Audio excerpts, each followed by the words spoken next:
आज हम बात करने वाले हैं भारतीय जनता पार्टी और एनडीए की सरकार के द्वारा संसद में पेश किए गए उस बिल को लेकर, जिस बिल को लेकर सड़क से लेकर कई राज्यों में और राजनीतिक हलकों में लगभग घमासान सा मचा हुआ है। और अब इस बिल को लेकर जानकारी निकलकर सामने आ रही है। आपको याद होगा कि कुछ दिनों पहले मानसून सत्र के दौरान गृहमंत्री अमित शाह ने दागी सीएम और यहां तक कि पीएम को उस कटघरे में लाते हुए एक ऐसा बिल पेश किया है जिसमें अगर सीएम, पीएम या कोई भी मंत्री अगर दागी होता है और 30 दिन से ज्यादा समय तक जेल में रहता है तो 31वें दिन वो अपने आप उस पद से हटा दिया जाएगा या हट जाएगा। इस तरह का बिल गृह मंत्री अमित शाह ने संसद में पेश किया, जिसके बाद जाहिर सी बात है कि हंगामे के जो आसार थे वो हंगामे हुए और उसके बाद जेपीसी को उस बिल को फिलहाल भेज दिया गया है। लेकिन अब यहाँ पर अगली खबर ये है कि जेपीसी में चर्चा और सुझाव के लिए समाजवादी पार्टी और तृणमूल कांग्रेस ने अपने आप को इससे अलग कर लिया है। यानी कि ये जिम्मेदारी अब विपक्ष के हिस्से में आई है कि जेपीसी को सुझाव दिया जाए इस बिल को लेकर। जो कमियां, जो खामियां, जो विरोध की बात विपक्ष लगातार संसद में हंगामे के दौरान कह रहा था, या ये बिल अगर विपक्ष को नामंजूर है तो इसके पीछे क्या कुछ ठोस वजह है, क्या कारण है, ये विपक्ष के द्वारा बताया जाना था। और यही वजह है कि जेपीसी में सरकार के साथ ही साथ विपक्षी दलों की पार्टियों के सदस्य जुड़ते हैं और उसके बाद इस पर पूरी तरह से गहन विचार मंथन किया जाता है, जिसके बाद इस बिल को वापस मंजूरी के लिए संसद में पेश किया जाता है। लेकिन इस पूरे मामले में तृणमूल कांग्रेस और समाजवादी पार्टी का कहना है कि वो इस चर्चा में शामिल नहीं होंगे, जिसके बाद कांग्रेस, क्योंकि इंडी गठबंधन के मुखिया के तौर पर और ऑपोजिशन के नेता के तौर पर राहुल गांधी की जिम्मेदारी बनती है कि अगर जेपीसी में कोई बिल या कुछ भी आया है तो उस पर चर्चा होनी चाहिए और चर्चा होने के बाद में उस बिल को चाहे वो नकारें या स्वीकारें या जो भी उनकी राय है वो वहां पर रखी जाए, लेकिन अपना काम यहां पर विपक्ष को कर देना चाहिए, जो कि कई जगहों पर होता हुआ नहीं नजर आता है। मानसून सत्र की भी अगर हम बात करें तो जिस तरह से 120 घंटे में कुछ घंटे काम हुआ और उसके बाद बाकी सारे घंटे बर्बादी की बात खुद लोकसभा अध्यक्ष ने की है, तो जिस तरह के हालात इस समय चल रहे हैं उसको लेकर ये विषय बेहद चिंतनीय है। और उसको लेकर अब विपक्ष के पाले में जब गेंद आनी थी तो खबर ये भी निकलकर सामने आ रही है कि तृणमूल कांग्रेस और समाजवादी पार्टी के बाद अब क्योंकि कांग्रेस विपक्षी एकता की बात करती आ रही हो और लंबे समय से एसआईआर का मुद्दा हो या इस तरह के कुछ बेहद अहम मुद्दे हो, इसमें विपक्षी एकजुटता नजर आती रही है। तो ऐसे में कांग्रेस का साफ कहना है कि विपक्षी एकजुटता या फिर जेपीसी में विचार विमर्श में वो विपक्षी एकजुटता को चुनने वाले हैं। यानी कि अब खबर आने वाले समय में ये जल्द ही निकलकर सामने आ सकती है कि कांग्रेस भी इस पर चर्चा करने से इनकार कर देगी या इससे अपने आप को बाहर कर लेगी। तो कुल मिलाकर बात फिर से वही आ जाती है, अगर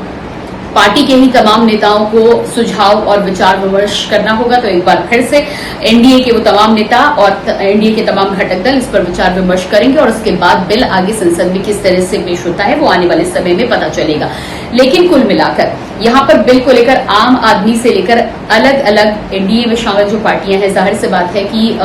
विपक्ष की पार्टियां इसका विरोध करते हुए नजर आ रही हैं। हालांकि साफ तौर पर इसके विरोध की कोई खास वजह यहाँ पर नजर नहीं आती और अगर किसी सिस्टम में सुधार की गुंजाइश है और उस सुधार को किया जाना चाहिए तो केवल इस वजह से विरोध किया जाना क्योंकि आप खुद इसके दायरे में आएंगे ही कहां तक जायज है, ये इन विपक्षी नेताओं को अपनी पार्टियों और अपने कार्यकर्ताओं और अपने वोट बैंक को भी बताना चाहिए कि इसके विरोध का मुख्य कारण आखिर क्या है, क्यों वो इस बिल से पीछे हट रहे हैं। जबकि इस समय अगर देखा जाए तो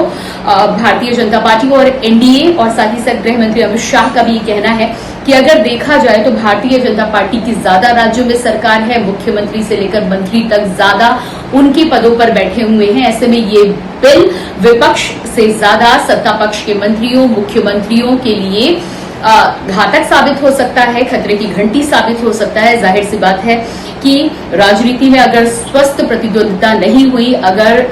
स्वस्थ राजनीति नहीं हुई, कहीं कुछ भ्रष्टाचार से लेकर तमाम मामलों में अगर कहीं भी कोई खामी कमी पाई जाती है तो भारतीय जनता पार्टी के तमाम मंत्रियों, नेताओं, मुख्यमंत्रियों और यहाँ तक कि प्रधानमंत्री भी क्योंकि उसके घेरे में आते हैं तो उनके ऊपर ये बिल ज्यादा तलवार लटकाता हुआ नजर आता है। हालांकि विरोध विपक्ष के द्वारा ज्यादा हो रहा है। जाहिर सी बात है कि भारतीय जनता पार्टी की सरकार के द्वारा, गृह मंत्री के द्वारा ये बिल लाया गया है तो एनडीए के तमाम सांसद उसके समर्थन में होंगे, लेकिन विपक्ष के विरोध करने के पीछे क्या क्या मुख्य बिंदु हैं इससे कहीं ना कहीं विपक्ष पिछड़ता हुआ नजर आ रहा है और इस बात को जनता तक पहुंचाने में भी विपक्ष नाकाम नजर आ रहा है। अब 78वां स्वतंत्रता दिवस 15 अगस्त 2025 को हम सभी लोगों ने मनाया और एक साल के बाद 80 साल हमारी आजादी को हो जाएंगे और 80 साल की आजादी और इंडिपेंडेंस में अगर हम बात करते हैं तो सभी जानते हैं कि ज्यादातर समय शासन में जिस पार्टी ने बिताया है वो कांग्रेस पार्टी रही है और ऐसे में अगर राष्ट्रीय कामकाज को लेकर, देश के कामकाज को लेकर, संसद के कामकाज को लेकर या नेताओं में सुधार को लेकर किसी बात पर अगर बातचीत होनी हो तो मुझे समझ में नहीं आता और ये बात ज्यादातर आम आदमियों के गले से नीचे उतरती नजर नहीं आती कि आखिर क्यों नेताओं को इस कड़ी से दूर रखा जाए। चाहे प्राइवेट कंपनियों की बात हो, चाहे सरकारी नौकरियों की बात हो, सरकारी एजेंसियों की बात हो, इस तरह की कोई भी घटना, यहाँ तक कि जो युवा हैं वो भी हमेशा इस तरह की घटनाओं से बचते नजर आते हैं कि अगर उन्हें सरकारी क्षेत्र में नाम कमाना है, कुछ करना है या अपने जीवन में कुछ करना है तो इस तमाम तरह के मुद्दों से, मुकदमों से बचना होगा, तभी वो सरकारी सेवा में सम्मिलित हो सकते हैं, अन्यथा सिरे से उन्हें पहले स्टेप से ही नकार दिया जाएगा। तो फिर जो देश का भविष्य तय करते हैं, जो राजनेता देश में नीति निर्माण करते हैं, नियमों का निर्माण करते हैं, देश के आगे के भविष्य को तय करने की चुनौती उनके पास है, बीड़ा उनके पास है, उनको कैसे इस बात की छूट दे दी जाती है कि वो कुछ भी करें, उनके ऊपर मुकदमा नहीं चलाया जा सकता, उनको कटघरे में खड़ा नहीं किया जा सकता। और जिस तरह के हालात यहाँ पर देखने को मिले थे, कई राज्यों में सीएम से लेकर मंत्री जिस तरह से अपने जेल से ही सरकार चलाने की बात करते हुए नजर आए थे। पुराने काल में अगर देखा जाए, पुराने समय की राजनीति के दौर में अगर देखा जाए तो हमने बहुत से नेताओं को देखा है, फिर चाहे वो लाल कृष्ण आडवाणी हो या पुराने तमाम नेता हो, जिनका नाम सामने किसी मुद्दे पर आते ही, किसी घोटाले में, किसी घपले में या किसी केस में आते ही नैतिकता के तौर पर एक इस्तीफा देने की जो बात थी वो पुरानी राजनीति में अपने आप सम्मिलित थी और मर्यादा के तहत उसका पालन भी किया जाता था। लेकिन पिछले कुछ सालों से हम देख रहे हैं कि नैतिकता तो दूर, यहाँ तक कि जेल में बने रहने के बावजूद भी नैतिकता, वोट बैंक या वोटर के भरोसे को पूरी तरह से नकार देना, वोटर की जो वोट बैंक जिस भरोसे के साथ वोटर ने दिया था उस भरोसे को बनाए रखने के लिए भी नैतिकता के नाते तो बहुत दूर की बात हो गई, उस भरोसे को बनाए रखने के लिए भी अपनी कुर्सी छोड़ना नेताओं को लाजमी नहीं होता है। इसके कई उदाहरण हम देख चुके हैं। ऐसे में ये बिल जो आता है ये आम जनता के लिए एक ऐसा बिल है या एक ऐसा हथियार है जिसके माध्यम से वो अपने नेताओं को हमेशा इस बात के आधार पर चुन सकती है कि आखिर कौन सा नेता। इस बात को लेकर लोकसभा चुनाव से लेकर कई विधानसभा चुनाव में भी इसका खाका लेखा जोखा निकल कर सामने आता है। जब किसी भी क्षेत्र में कोई विधायक या एमपी प्रत्याशी बनता है तो उसे अपने मुकदमों को लेकर भी डिटेल देनी होती है, लेकिन वो पूरी डिटेल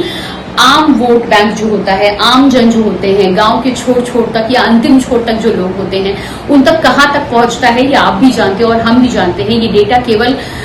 मात्र मीडिया हाउसेस या वो पत्रकार या वो जानकार लोग या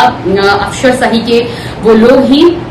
प्राप्त कर पाते हैं जिन्हें इस क्षेत्र में या तो इंटरेस्ट है या तो कोई जिज्ञासा है या वो जानकारी प्राप्त करना चाहते हैं। अदरवाइज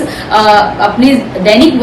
दिनचर्या से अलग हटकर यहाँ लोगों के पास इतना समय नहीं रह जाता कि ये खंगाला जाए कि नेताओं के ऊपर कितने मुकदमे